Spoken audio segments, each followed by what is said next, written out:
Lori? Yes. Okay. What is the thought process there? And also, hi everybody! Yay! I see you all. Yeah, we see you guys. What is, like? Let's talk about the definition of a shaman for a second for people who don't know. Can you share with us a little bit about that? Yeah, so I just want to share a little bit more of an intro to that.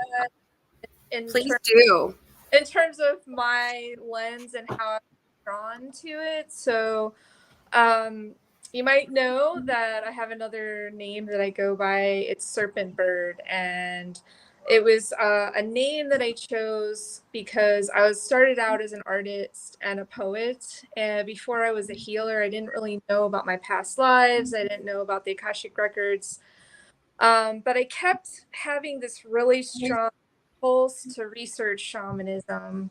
And when I looked it up on Wikipedia, I saw that there's something called the world tree. So all shamans have a kind of common story around what they call a tree, or the tree of life. And they also call it the axis mundi, and that you'll also see the axis mundi in yoga. I actually just took a 200-hour training from a guy who is very vetted in yoga and has some amazing teachers as well. And he taught us about the axis mundi. So it's not just shamanism, it's also in the yogic path. So the tree of life is our body. It's actually the third tree in the center, the bones in the body. And so what a shaman does is they use their body as a tree, as a vessel to travel. And you either are traveling up into many, many worlds, universe, stars, systems, all over the place, because the soul can leave the body and travel. But we also travel to the middle and the underworld.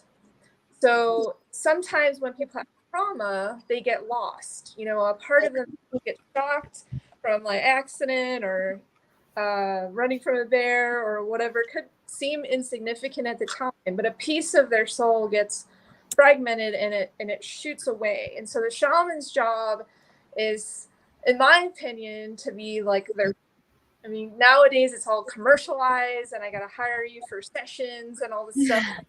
But the thing that's different about me is when I work with private clients, aside from my massaging people and spas, this person is my friend. And if they're not my friend tonight, I wore some special protection against ancestors, because you guys might have some out there in TV land, might have some crazy ancestors that need some healing. But the shaman is able to identify very quickly what is going on with a person.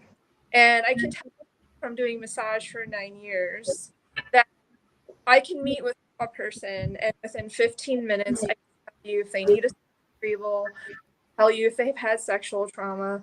I can read your tattoos and tell you what your past lives are.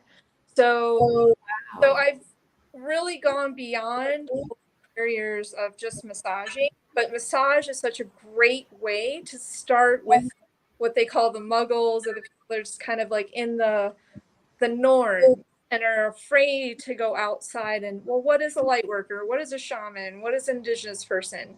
And so my role as a massage therapist has been really amazing, because I've opened people as I'm massaging, so many other things that they were completely unaware of.